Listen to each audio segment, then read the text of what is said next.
তালেবান জঙ্গিদেরকে খারেজি বলা যাবে? সাব্বির আহমেদ তালুকদার, প্রথমত আপনি নিজেই জঙ্গি বলেছেন। আমরা এই জাতীয় শব্দ ব্যবহার করি না, জঙ্গি তালেবানদের বলি না। তাদের দেশে আমেরিকার বিরুদ্ধে তারা কাজ করেছে, এইটা তাদের আমেরিকার পক্ষ হইয়া তালেবানদের জঙ্গি বানানোর মতো কাজ আমরা কোনোদিন করি না, এটা ঠিক নয়।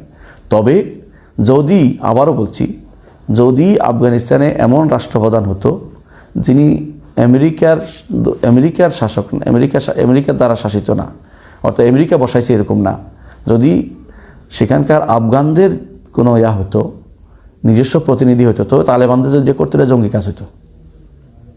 অর্থাৎ আফগানিস্তানের শাসক যদি নিজের পায়ে দাঁড়ানোর ক্ষমতা নিয়ে ক্ষমতায় ছিল, তারপরে তালেবানরা যদি তাদের বিরুদ্ধে আন্দোলন করতো, সেটা জঙ্গিপনা হতো, এটা ঠিক হতো না।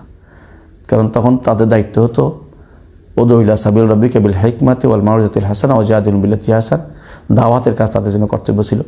কিন্তু যেহেতু এটা মূল ছিল আমেরিকার দেয়া, আমেরিকার একটা ফর্মুলা, তারা এক লোককে বসাইছে, নিজেরাই চালাইছে, সেহেতু তাদের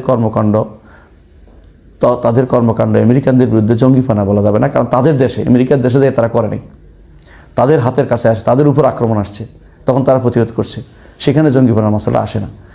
আপনি যেটা করবেন জঙ্গিপনা হবে, দেশে বাংলাদেশে করলে জঙ্গিপনা হবে। কারণ আপনার দেশ, আপনার দেশের লোকদের দ্বারা শাসন করা হচ্ছে, এবং সেখানে নিয়মিত সেনাবাহিনী আপনার লোকেরাই, বাইরের লোক নয় যারা আপনার উপর আক্রমণ করছে, এরকম নয়। এদের সাথে এই পার্থক্য যদি না বুঝতে পারেন, তাহলে কোনো আলেমের সাথে বসে বুঝে নিন, কিন্তু না বুঝে উল্টাপাল্টা কথা না বলাই ভালো। আশা করি আপনি বিষয়টা বুঝতে পারছেন।